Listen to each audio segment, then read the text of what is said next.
Did you know Nationwide is so much more than a great insurance company? They're one of America's largest financial services companies. Like how I'm more than just quarterback Peyton Manning, I'm also meditating Manning.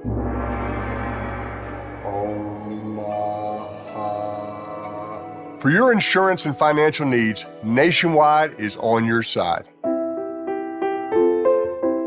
Nationwide Investment Services Corporation, member FINRA, Columbus, Ohio. And welcome back to the Skating Penguin Network, everyone. It is another episode of the Skating Penguin Network Mailbag as we prepare for this last week without any kind of significant hockey taking place in Pittsburgh and across the NHL. Training camps begin next week.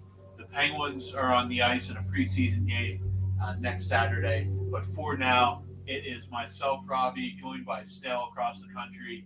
And Snail, we have I wouldn't want to say we've crossed the bridge, but we're making our way across between the offseason and after hockey now. Yeah, it's like it's not like literally preseason, but preseason activities are kicking off.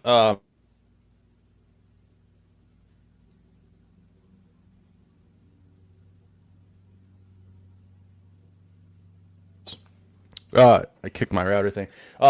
The prospects were up in Buffalo today playing a prospects game against Boston.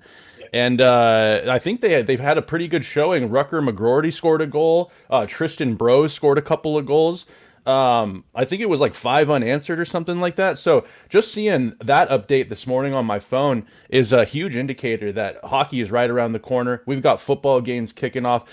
Tua, the quarterback for the Miami Dolphins, has had yet another concussion, so you know that the football season is underway. Yeah, man, all the signs in the universe are pointing towards we're headed towards that beautiful time of year. Yeah, it is definitely turning the page on that long summer, that long, boring summer. The weather is changing, as we've talked about in the past. We are now kind of in the final stretch before the training camps and preseason. Like I said, training camp for the Penguins begins in earnest next Wednesday. The prospects are up in Buffalo today. A lot of, from what I read, I didn't get to watch it. I know it was being streamed somewhere online. NHL Network or NHL, the NHL app. You could watch it on the app. Okay, they did say that the Penguins' top prospect did look good. They said McGroarty was excellent, and he wasn't even one of the top 3 players on the ice for the Penguins. So very exciting there. It's going to be very exciting to see these guys in camp for however long they are with the big names once camp launches. Dude, I saw a clip of McGroarty's goal that he scored today. It was awesome. He just goes right to the net. I saw the clip. I see number 2 stand out. He goes directly to the net and he just bangs in a greasy goal. And I'm like, he is Patrick. That was like a Patrick Hornquist-esque play. So I'm excited for this season, man. I'm excited to see this Tristan Brose. Has he been on? Have the Penguins been high on him for a while? Or I think I haven't heard much about him before. So Brose was kind of he had a slow start to his college career in Minnesota. He didn't have a great freshman season, but he transferred to Denver, and his 2 seasons there, he was significantly better. I don't know if it was just a change of scenery, the system, what led into that, but he had a much better season, and he was a hero for them on their way to a national championship this season. So, Bros, they're very much higher on they were even 18 months ago. So, Bros won a national championship with Denver. Yeah. See, that's like why I feel like he needs to be. Maybe it's my job to know more about him, but I feel like that should be talked about more as like a prospect in the pipeline. Yeah, he was a 2nd round pick. He made a splash with the Wilkes-Barre. I think he only played 2 playoff games last year, so he didn't really do much. So he'll make his full-time pro debut with the Baby Pens in a couple weeks here, but nice. Definitely need to keep an eye on. Yes. Before we get into the questions, did you see that concussion Tua got? Yeah, it wasn't pretty. Dude, that guy needs to learn how to slide. Yeah, he does. That sucks for the Dolphins. I was watching. Josh Allen had a heck of a game. Almost my team that I picked this year, the Buffalo Bills. But I'm staying with the Seahawks. But that Tua, they went through his whole. They showed his 3 concussions, I believe he had in one season last year. if I'm not mistaken. 2 years ago, but yeah. Or 2 years ago, he had two. He had 3 in like a couple weeks. He had 3 in a couple weeks. None of them were like, some hockey players can get a concussion and you didn't even know that they got like head trauma. All 3 of his concussions before this one, you can see he like seizes up every time or passes out. They're all ugly, like really scary looking head injuries. Yeah, it's called the fencing position. Is when your arms go into that. I don't know if it's like it has something to do with the sport of fencing or it's just a defensive position.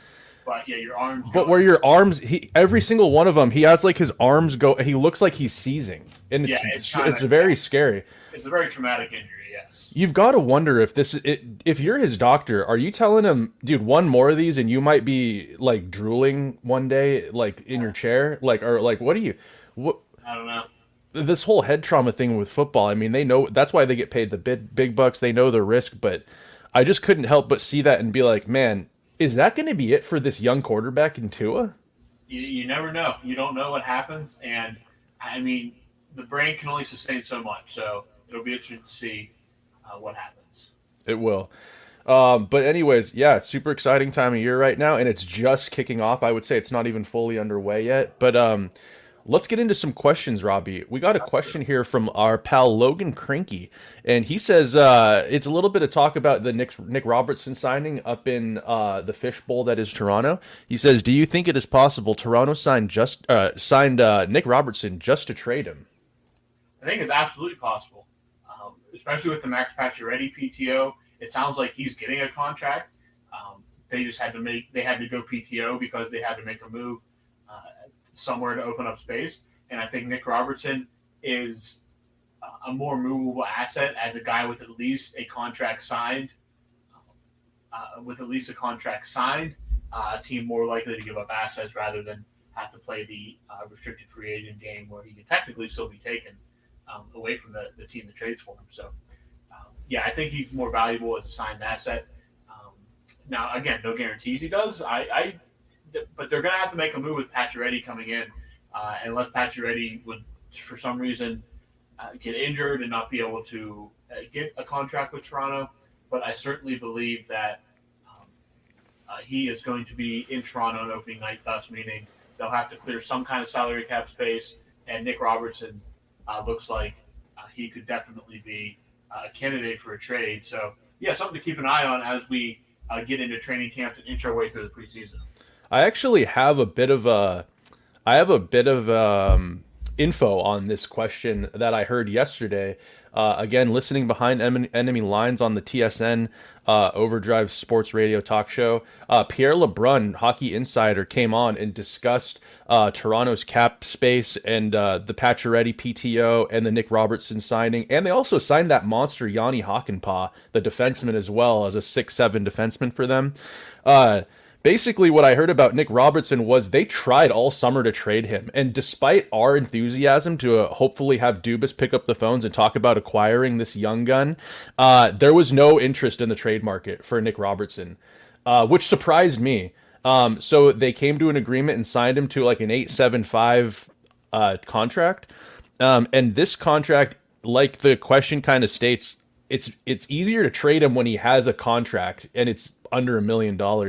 The Max Pacioretty PTO, I think there's some sort of fine print that says if he makes it through training camp healthy, he essentially gets the remainder of the Toronto Maple Leafs like remaining cap space, what they have left. And he'll be like commuting, I guess, or like his family will be commuting. They live in Michigan, and so they're going to be just like commuting from Michigan to Toronto the whole year. So they're going to basically give Pacioretty, if he makes it through training camp healthy, he's going to be. I mean, I think they have him penciled in as their like third line left winger. Yeah, I didn't know about the commuting thing. I feel like that would just be. I mean, I understand, just a hassle to me personally. Well, Pacioretty, I guess, has like 9 kids. Okay, then maybe. No, that would make it even harder. You'd take like a passenger van every day. Why would you just like live in get like a big condo and just like, or rent out like an entire apartment building or something like that. Yeah, or like a row of townhouses or something like that, and just like live in Toronto. Like 9 kids. I didn't realize he had 9 kids. I don't know if it's 9, but his family photos. I think he has like a crazy, not your average amount of kids, but I want to say he has like. And it'd be hilarious if I'm wrong on this, if he has like 1 kid and I don't know what I saw, but I think he has like 6 kids. That's insane. That's I'm trying to see here real quick. But aren't you a little surprised that there was no takers on a guy like Nick Robertson? Well, with the contract in tow now, it might be a little. I guess yeah. Well, you don't want to give up an asset for this guy if he's an RFA and you don't have a guarantee he's gonna. He has 5. Yeah, he's married. Okay. He's married. I didn't realize it. He's married to Maxim Afeniganov's sister. Really? Yeah, that's what Wikipedia says. Well, that's weird. The plot thickens with this Pacioretty fellow. Yeah, but he he has 5 kids. 5 kids. Still, I mean, that's a lot. Still a lot of kids. Yeah. Like, especially the whole back and forth. You got the passports. You got all this stuff. Oh my God! I didn't even think of. It's over the border. You got to go back and forth over the border. It's not like it used to be, where you didn't have to have a passport to go between the two. You have to have a passport now. Jesus. Well, yeah. Anyways, just a little bit of light I thought I'd shine via NHL insider Pierre LeBrun. So yeah, maybe with that contract, you never know if camp gets started and who's their coach now? The guy who won the cup in St. Louis? Craig Berube. Craig Berube just says, there's no place in my lineup for a kid like this. You have to also remember, Toronto has 2 very good young prospects in Fraser Mitten and Easton Cowan, who Easton Cowan won like OHL MVP last year or something, who's also could play left wing or center. You got to wonder if they want to make some room. I just feel like because it's Dubas, I think Dubas drafted him. You got to hope that Dubas has taken a peek at a guy like him. You certainly hope so. All right, moving forward, we're back to Brian here. He asks, had the Penguins spent money on Trocheck instead of re-signing Rickard Rakell, how could that have helped the past 2 seasons? Well, I think it would have helped. I don't know why I feel this way, and I've brought this up on the podcast before, but I just think that it's cool that it's good for the team in the cities to have people that are from the city play for you, hometown boys. You know, Minnesota, Boston, Michigan. You all hear about these players coming back home to play or getting to start their career there. I think it would be good for Penguins fans. Sidney Crosby is an amazing player, and as Penguins fans, you're always going to root for a guy like Sid, as he ages and gets into the twilight of his career. But bringing in a hometown guy like Trocheck, who's kind of a rat, I just think it would have been good. The way he plays, he's not Brad Marchand, but he's no Anze Kopitar, or like he's no Lady Bing winner. He's no Lady Bing winner either. I will say this: Trocheck, when he was in Florida and when he was in Carolina, I don't know about you, Robbie, but after seeing his explosion last year for the Rangers, it's not the same player. He wasn't as impactful, I want to say, on Florida and Carolina. Yeah. I think he really had a good year it was a good fit in New York for him. So, pertaining to Brian's question here, had the Pens spent the money on Trocheck instead of Rakell, you don't really know what kind of Trocheck you would have gotten. You'd think that he'd have incentive to play his best in front of his hometown. Would it have been the New York Rangers Trocheck we got? I don't know. Also, Rakell had a pretty good showing in that first playoff he played in with the Penguins. Aside from that, kind of desired more every year. Trocheck stayed healthy too. Rakell has not. So this is me just towing this line of being like, I don't know. I wasn't all for Trocheck being rumored to come to Pittsburgh too. I was never like a massive bandwagoner of that opinion. Robbie, what about you? Well, the entire Trocheck thing was kind of based on not signing Evgeny Malkin. And there was that aspect of it too. It seemed like it was either Malkin or Trocheck, but if it was Rakell or Trocheck, I mean, I would be more in favor of Rakell over Trocheck, especially in hindsight. You know what I mean? In hindsight, it's easy. Remember when Rakell re-signed, he was coming off a pretty good season. He was just traded for it. And then he posted a really good full season in Pittsburgh. So I don't know how much, at least in that first year, it really changes. Last year, again, this year, Rakell could go out. He could be healthy. He could do 30 and 30. Yeah, and then Trocheck again. Even if Trocheck has a good year, might not match what Raquel's doing. So, yeah, it's easy in hindsight to say, well, this past year at least it would have been nicer to have Trocheck. But the year before that, I don't know if that's necessarily true. And the kind of comparison was always let Malkin walk and get Trocheck. That was more of the argument than anything dealing with Raquel. I always thought during those conversations, why wasn't Colorado taking a look at Trocheck after they got rid of Kadri? I thought he would have been a great replacement for him. But especially with Landeskog going down. Yeah, and his return forever, seems questionable. We never know if we'll see him again. But I remember Robbie too. I'll go out on a limb and say this. I think I remember writing into your guys' podcast before back when it was the Pennsburg. I remember saying, did we have to sign Raquel to the 5x5 or whatever? I liked what he did for them as a piece in the postseason, and I thought he was great. But I remember being iffy about, like, do we really need to go and re-sign him, though? Like, why not just keep that cap space open? And because at that time, I remember, I think around that, it was ruminating. A lot of Brock Besser talk to Pittsburgh. And I think I had my eyes set on more of, like, a Besser type than Trocheck. But, yeah, hindsight, it's easy to look back on things like that. I don't think I was ever in the wheelhouse of being in favor of Raquel on the right wing, especially on, like, a Malkin's line. And another question from Brian here, coming over to you, Robbie, and he asked, was there ever a show you wanted to be on? As a kid, I always wanted to be on Guts. He thinks he would have dominated. Yeah, Guts was like a kid's American Gladiators kind of show. Growing up, I wanted to be on Double Dare. I also wanted to be, and I kind of still want to be on Family Feud. I really think I'd be good on Family Feud. Again, different under pressure, but I really think I could be good on Family Feud. Yeah, Family Feud, like now, Family Feud would be my, like, yeah, I really want to do this. Just because I think it'd be really fun. And I like Family Feud, especially with Steve Harvey hosting. It'd have to be with Steve Harvey hosting just because he's a wild character. But Family Feud would be my, like, if I'm saying now, I'd say, like, yeah, put me on Family Feud because I think I could do pretty good on that show. How about you? Geez.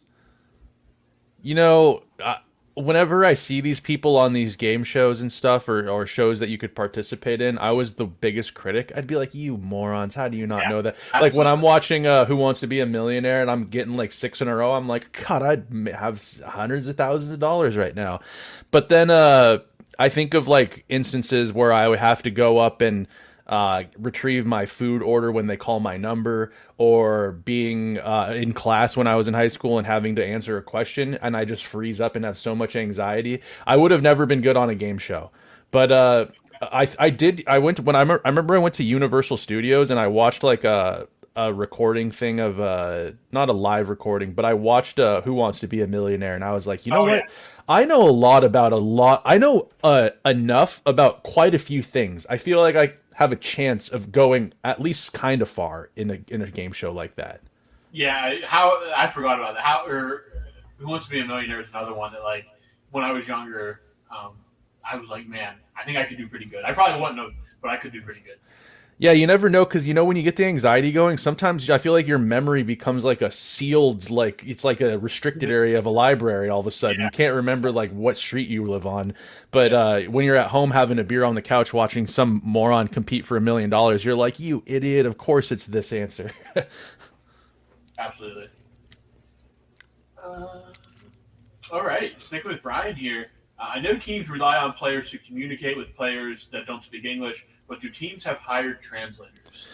I know that they do for like postseason or post-game type stuff. Like I remember like in Seattle with like Ichiro, there'd be a translator. Otani has a translator who I think is in quite a bit of trouble. He has a new translator now, but yeah. For the gambling stuff, right? Yeah. I guess he was kind of a gambling degenerate. I think for a lot of years, Malkin, in hockey, you might not need one all the time because you have players who are typically fellow countrymen. Like Malkin had Gonchar early in his career, and Gonchar could speak pretty good English, right? Yeah, Gonchar was by the time Malkin came around, Gonchar spoke really good English. Malkin's English, like, it's still rough at times, but it's if you go back and watch early interviews from when he just came over, it's like he's been speaking his whole life almost. It's insane the difference. Yeah, Malkin, I think he doesn't let on as good as, like, when you hear him sometimes in the media, I think he's trying a little bit harder and it almost takes him longer to get stuff out. But when you see some behind the scenes stuff, he's like talking shit. Like, he seems to be like, again, also, Robbie, I don't know if you've ever spoken other languages, but like, it's always easier to learn how to talk shit in other languages than speak grammar, like proper grammar. Yeah. But yeah, teams have translators for sure. That's probably a part of the payroll. Part of the payroll, part of contracts. I know a lot of guys do have their own translators if they can't speak. You can see it more in baseball where you have more of a Latin influence, players coming over from Korea or Japan that don't speak. It seems like a lot of the guys from Europe, besides like Russia, speak pretty good English. When they come over, they must speak it, or they played over here before or something like that. But yeah, definitely have translators either personally or with the team. Also, in playing with sports is kind of its own language. When you're really dialed into a sport, you don't really need to express in like full sentences. I mean, maybe like a lunatic like Crosby or McDavid, where they're like, "I need you to go here, and I'm going to go here," and you're kind of, but you can kind of speak via like X's and O's. Yeah. All right, question from Brian again. He asked, it's a question for Robbie. He asks, has Robbie ever tried to do the atomic or triple atomic wing challenge at Quaker Steak and Lube? I've done both, and they are really hot. Really hot. I watch hot ones regularly and get a kick out of watching the guests struggle with Da Bomb, since that sauce is what atomic challenge is. I have never tried them. I like hot wings. I just don't like you're suffering to eat. Not my thing. I shouldn't have to sign a waiver to eat food. Do you have to sign a waiver? Yeah, you do have to sign a waiver for that. What can happen if it's too? You go to cardiac arrest. Really? Oh yeah, it's that hot. Yeah, it's not like just. Actually, it is. I've talked to people that have done it, and it is. I mean, it is bad. It's very bad. Holy crap, dude. Yeah. So is Quaker Steak and Lube, is that like a Buffalo Wild Wings or something? Yeah. It's similar to that, very similar, except it's I think its home location is somewhere in Pittsburgh. I can't remember where exactly. But yeah, it is. They're okay. It's not bad food. The wings are good, just a little more expensive than I think that some other places are. I'd rather get wings from local establishments that I know are really good. So, but yeah, I've never tried it. I like hot wings, but I can't do it to the point where I feel like I'm just suffering through it just to get to the end. It's not my vibe, unfortunately. I feel you on that. Yeah.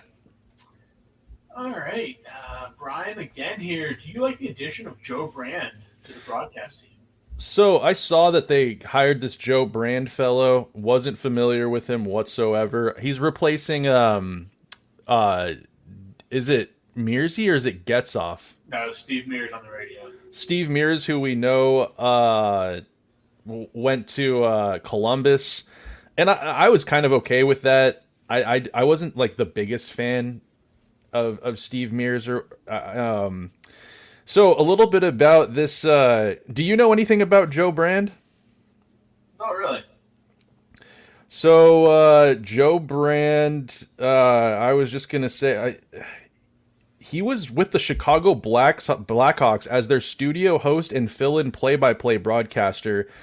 His primary duties include hosting pre-game, intermission, and post-game shows for Chicago Blackhawks Live. He called a little bit of game action play-by-play for Blackhawks preseason. So I just hope for radio, it's different than TV because you really need to be able to paint a picture without spending too much time on what exactly is happening.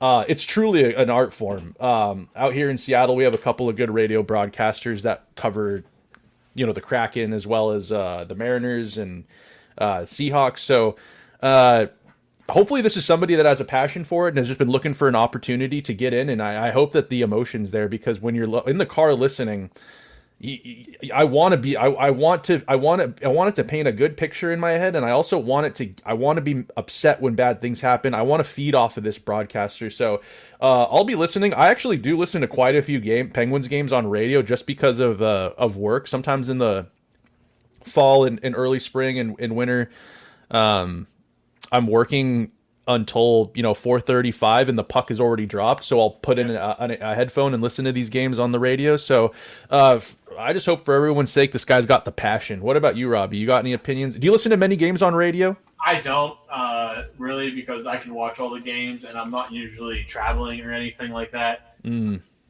typically, so I don't hear many radio calls outside of maybe what the Penguins share on social media and stuff. Right, I feel it. Yeah, I guess if games usually start at 7 for you, you're not jammed up at work by then, man. Brian asks you, Robbie, what he wants to know so he can come find you. What beach are you going to? And he asks if Snail has any plans on taking a break. Sounds like Flowbro could use it. Yeah, so myself and my family are heading down to Topsail Beach in North Carolina. We're leaving Sunday. Have you been able to hear me this whole time? My mic was like all out of position. I've been able to hear you. Oh, okay, cool. But yeah, anyway, we're heading to Topsail Beach in North Carolina. It's not far from the South Carolina border. It's not far from Wilmington. So yeah, we're heading down there on Sunday. I'll be gone until the next Saturday. So this will be the final episode until I get back. So when I get back, we will have more mailbag talking, maybe a catch-up episode to talk about the beginning days of training camp or anything like that. So, but yeah, I'm going to North Carolina. We're looking forward to it. Hopefully the weather cooperates, but you never know how it is on the coast. It can be rainy one minute and sunny the next. So take it as it comes. But Snell, after talking to you yesterday, it definitely sounds like you could use a couple days off too to relax and unwind. Yeah, totally. So I'm actually looking at this Topsail Beach right now. It's so funny. East Coast beaches just have a look to them. I can tell it's an East Coast beach definitely. as opposed to a West Coast. Yeah. Looks like there's it looks beautiful though. Got the dunes, got that nice soft white sand. It's got its nickname, it says here, because of potentially pirates. Yeah, I don't know. I'll find out more when I go down there. I'm not exactly sure on that, but this was this is in the area of Oak Island, which was where Blackbeard hung around when he was famous as a pirate. So this is definitely former pirate territory for sure. That's pretty badass. I love history about the pirates were badass people. Or Robbie, in history, you more of like a Civil War, Revolutionary War, or like World War II type of guy? Honestly, I like all history for the most part. I enjoy, I guess Civil War would probably be if I had to rank them. But I'm just a history person in general, especially American history. So I don't really focus on one area like that. I'm really open to learn about all different eras and wars and stuff like that. I don't really have any, and really, so I never really cared about pirates until this is probably like 10 years ago now. The Assassin's Creed video game franchise came out with a game that was based on the pirating, and it's really good, and that got me really interested in the history of it. So I kind of did some digging on that, and the history of the pirates is extremely interesting. It's just basically all debauchery and breaking every moral law and human law imaginable. But back then, like, rules barely existed. Yeah. The only way they existed is if a government felt like enforcing them. And the really reason they only enforced them is because pirates went after the most important thing, and that was the money and the vices. They went after the gold. They went after the rum. The women. So, like, if they would have just, like, had their own little colony where they had no rules and stuff like that, they probably would have been fine. But when they started taking away the money of the countries, there was some pushback, definitely. But the history of the pirates, if you ever do want something to dig into, if you want some dad history, the history of the pirates is extremely, extremely cool. Yeah, and it's no Johnny Depp type stuff. This is like real deal. Like, I do love the Pirates movies too. Oh yeah, great franchise. Pirates no Caribbean hate, are obviously a lot of mythology in those movies, but actual pirate history that's like research and stuff is very, very interesting. It's like we make jokes about like what the Wild West was like. This was basically the Wild West on the open seas. It is, which is its own brand of nuts. Yes, debauchery, alcohol, women, just complete chaos, and it just and I think it's why people like it so much is because they were just freewheeling pirates and they kind of stuck into the man a little bit. So I think that's why people draw an interest to pirates. But I will, when I get back, I will report back to see if I learn anything in terms of the pirate scene down there during the heyday. Dude, sick. Yeah. I've been getting into history a little bit more myself, and I find it's kind of funny out here on the West Coast, we're so removed from the Revolutionary War and the Civil War. Yeah. I mean, no one, they're like, you have history buffs out here, I'm sure, but like, you guys live like on the land in which these battles occurred, so it's probably a little bit heavier vibe out there when it comes to that kind of stuff. But anyways, back to this question: do I have any plans on taking a break? Dude, summertime is just like my hell type of year for painting. When you're doing like painting and landscaping stuff, like you have to make the saying goes, you have to make your hay while the sun's shining, and quite literally for a business like yours. Yeah, so like. It's funny because let's see, we're like, I would say I probably have between like, you know, mid-November to like January 1st, no one wants any work done typically. Yeah. So we've got from like kind of now until, and then it trickles into October, and you know, November, maybe a couple things, and then it's pretty dead. The phone barely rings through the winter, so I'll definitely have my time to take some time off. But as of right now, it's just you know, you hear of Hell Week. It's just hell months right now, and then you make your money, and then you get some jobs here and there. But I'll have plenty of time to relax. And I'm not the biggest like vacation guy. Like vacations sometimes actually kind of more stress me out than like relieve me of any like. You know, I kind of like to, I build my home life so that like I can just have fun and relax within my own home. You know what I'm trying to say? Absolutely. Like our family, we have our whole family has this like beach house that's been in the family for a long time out on the coast here. I got to be honest, like I don't even like going out there. Like if my family's like, we're going out, I'm usually like, I'll pass. I'm going to stay at home.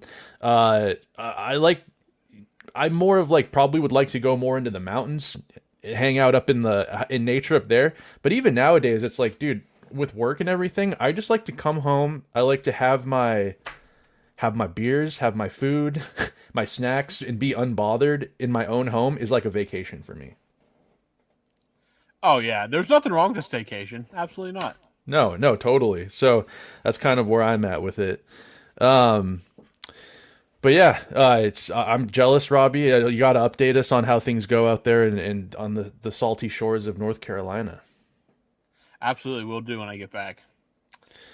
All right. Last one here from Brian, and he's just more of a suggestion. He wants to suggest that Snail come to Pittsburgh at the end of October and catch Flowers' last game in Pittsburgh. Wow, what a hell of a game that'll be. Dude, the tickets for that game. I know last year was rumored, and then he's like, I'll play another year. So if this is finally his last game in Pittsburgh, tickets for that game are going to be insane. Yeah, they will be insane. And it's like confirmed this is his final tour of the NHL, right? Everything seems to be pointing that way. Boy, that would be something if I could make that work. But like Robbie just kind of alluded to, I'm sure tickets, especially within Pittsburgh, I have a better chance of seeing him in Seattle, honestly. People out here probably don't even know who Marc-Andre Fleury is. Out in there, I'm sure they at least know who he is when he comes to Seattle. I'm just being a dick, but yeah. Oh, okay. More people. Oh, yeah. He doesn't sure, mean. Now, like when he comes to Toronto, Seattle this year. How dare you? You might get a decent amount of Penguins fans showing up to that game in Seattle just to see Flower, especially if they can't make it home to see him in Pittsburgh. You might get a decent amount of Penguins I'm sure. showing up to that game. Yeah, Seattle's such a melting pot of different people from all over the place. So, Yeah. yeah, it'll. Are you gonna try to go catch Flowers last game? I mean, you've seen him so I've seen much. him so many times, honestly. I don't know, when is that game? End of October, according to Brian. I've seen him probably more than any other goalie. It's a Tuesday night, probably not. Um, yeah, I've seen him more than any other goalie, probably in Penguins history, easily, I'd say. So, it'll be an emotional night, but I'll probably just watch that one from the friendly confines of my own home. Yeah, that's probably how I would choose to watch it. If I'd seen him enough. But yeah, the only goalies I've seen are Jari and DeSmith. Oof, that's rough. Man, I at least got to. Obviously, they've only been out there. Um, 2 years? They played twice out there, or 3 times? 3 times. 3 times. So this will be time number 4 this year. I don't know when they. Let me look here, see if I Be can cool to figure see out. Nedeljkovic, but Just to it's change it not up a little bit. just to change it up. But yeah, it'd be nice to see Flower. I'm trying to think who. They're not in. They're not out there until end of January, so you have some time. Got some time. There's a lot of other goaltenders. If I'm trying to see a good goaltender, maybe see Flower. It'd be nice to see. Like I saw the Habs up here. They didn't even have Price. This had like some kid in net, Montembeault. It'd be, there's so many players actually. When you focus outside of the Pittsburgh Penguins, there are so many players that would be cool to see. Like, have you seen McDavid in person? I've seen McDavid twice in person. What? When he comes to Pittsburgh? Yep. McKinnon? Yes, I've seen McKinnon. Huh. I've seen. Let's see. I went to like 10 games one year because tickets were super cheap. I saw Dallas, but it was before they had like Ottinger, Robertson, Stankoven, any of those young guys. I saw Sagan and Ben. I've seen Yzerman, Fedorov, Forsberg, Sakic. I don't know if I ever saw. I would have seen Bork at some point. I just don't remember when. Kane, Taves. I've seen a lot of great players. Modano?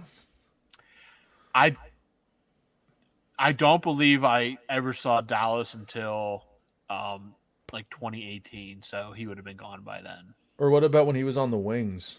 No, I don't believe so. What about like Chelios or Hull? Yeah, I believe I saw Chelios. He was in the league for like 45 years. Yeah, Hall.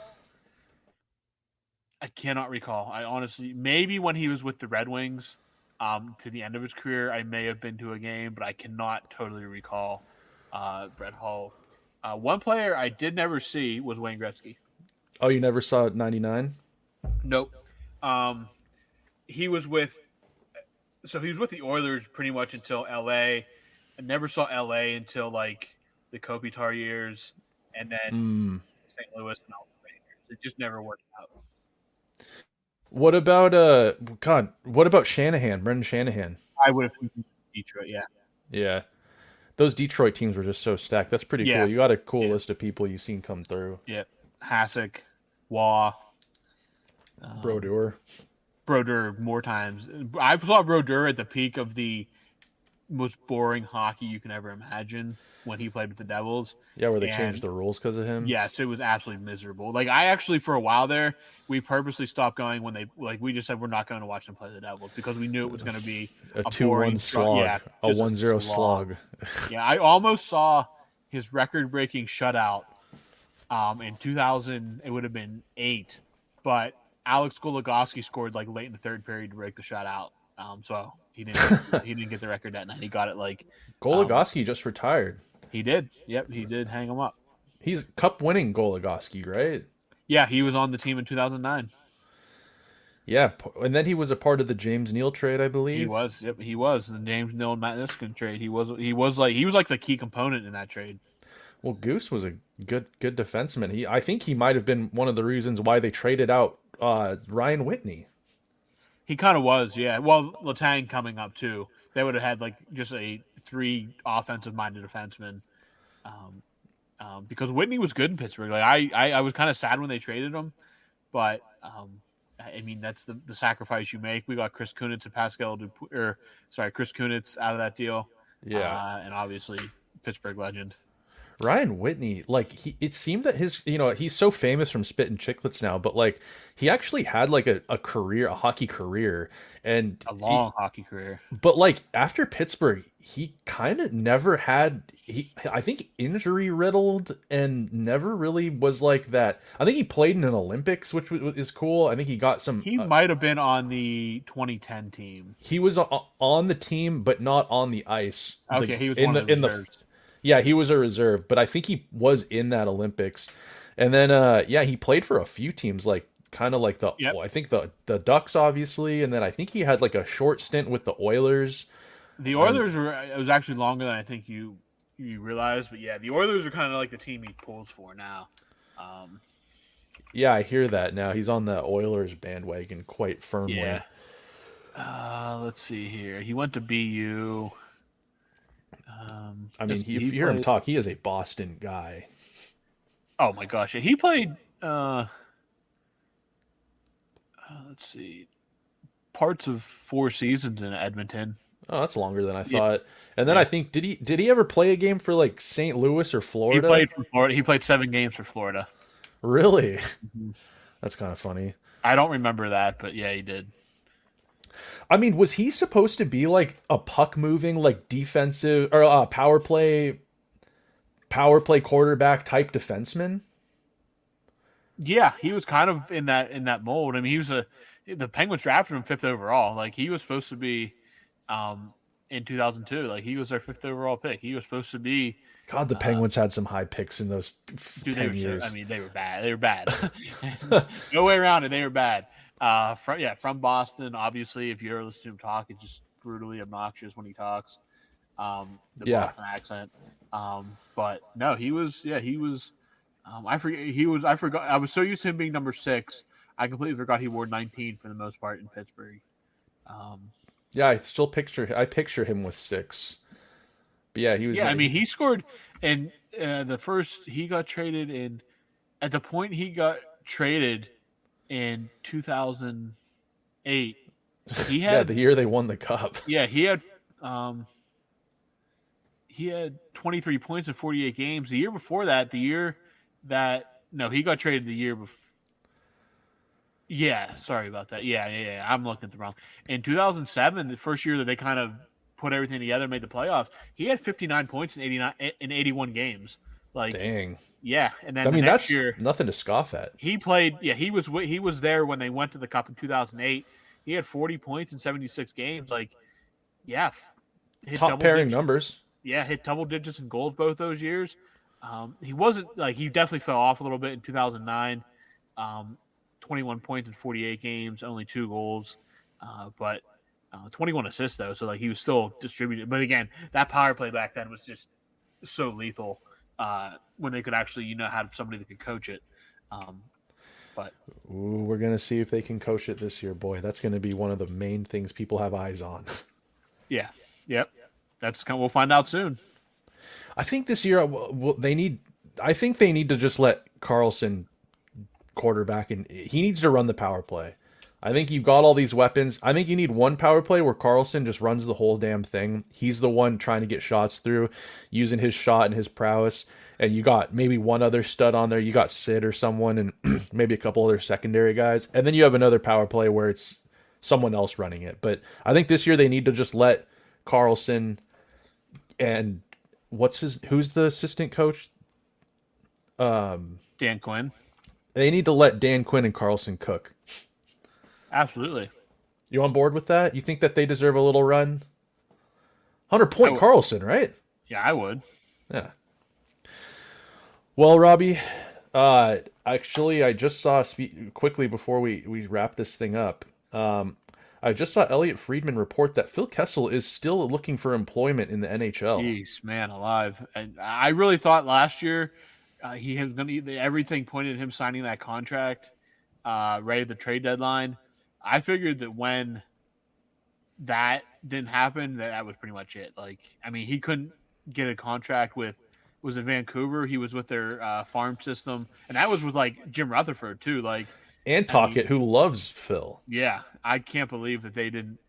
When he didn't get that deal done, I figured it was kaput. But I mean, again, sometimes it's hard to give it up. I mean, I don't blame guys that this is the only thing they've done since they were 3 or younger. I don't blame them for not trying to not just hanging up the skates. It can be hard. It can be very hard. So, good luck to Phil. I don't know if I can't. I mean, he's not even on PTO right now. So I don't know what's going to happen. Well, I mean, you look at some of the guys that aren't getting PTOs right now, like JVR, Blake Wheeler, Justin Schultz, Tyson Berry just barely got a PTO. You got to wonder, like, I mean, it might be it for him. And I doubt he wants to go play in the AHL, and I doubt he wants to go overseas. I pulled it up here quickly. Basically just saying that Elliot Friedman wrote a thing. NHL veteran Phil Kessel is not looking to call it quits on his career just yet. He hasn't played since 2023, where he won a Stanley Cup. He wants to play, and I've heard this. That's just what he said, and he goes on to quote Paul Bissonnette from Spittin' Chicklets on why he couldn't get a. How come no one's looking at Phil? Kessel was calling teams and really wanted to play. That seems to confirm it. And then I heard from a couple people that he's legit about it. So he's 36 years old, current Ironman record holder, I believe, still, right? Yeah, I don't think anybody's I mean, nobody's. Again, that could be a record that maybe is never broken at this point. It's psychotic to play that much. Yeah, 1,286 games altogether, and then 1,064 consecutive regular season games, which is just nuts. Yeah, according to Friedman, Kessel was also in talks at one point to potentially play in a proposed 3-on-3 league that was set to be launched by Major League Hockey. Remember we heard about that? Fizzled out. So I think it fizzled out, but I think sounds like he was maybe in talks to play in that. Wouldn't surprise me. I mean, they're obviously going to go after a big name, and he's looking for a job. I'd watch. So where are we at with Phil joining the Penguins roster? Oh, geez. I don't know. Is it a hard no? I think so. I mean, when he didn't get that contract last year, I just find it so incredibly difficult to see that he's going to get anything from anyone now. You know who might take a sniff at a guy like Phil Kessel would be like Phil. The one thing that makes him not a fit in Pittsburgh is his age. Yeah, I mean, they're already old. They don't really need another old body. They don't need another 36-year-old on the team, I don't think. I love Phil, though. Like, I really do love him. But Phil will always be loved in Pittsburgh, that's for sure. Maybe Seattle takes a sniff on him for, like, a locker room type guy character. Maybe. Again, it could be something we wait until, like, Christmas or the New Year, depending on... I think he played that game last year, and he was not in shape. Yeah, absolutely. But anyways, thought it was worth talking about. Former 2-time Stanley Cup champion in Pittsburgh, Phil Kessel, is looking for employment at the age of 36. All right. Well, I think that's all we got. Training camp starts on Wednesday. I don't know how much will actually be. I'm sure I know that practices are open. Don't know exactly when the first organized practices. I don't know if Wednesday's just like report, do your media stuff, all that fun jazz.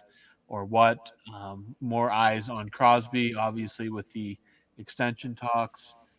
I will be back on Monday, the 23rd, the 23rd. We'll resume our normal episodes. Maybe slip depending on what all comes down, maybe slip the mailbag to later in that week, talk preseason hockey and training camp on that Monday instead. We'll see how that all breaks down. But Snell, you got anything before we wrap this up? I do not. Not for today. All right, everyone. Thank you guys for listening. Enjoy your time off from us so you don't have to listen to us drone on about the Penguins for a week. But we will talk to you guys when we're back in a couple weeks.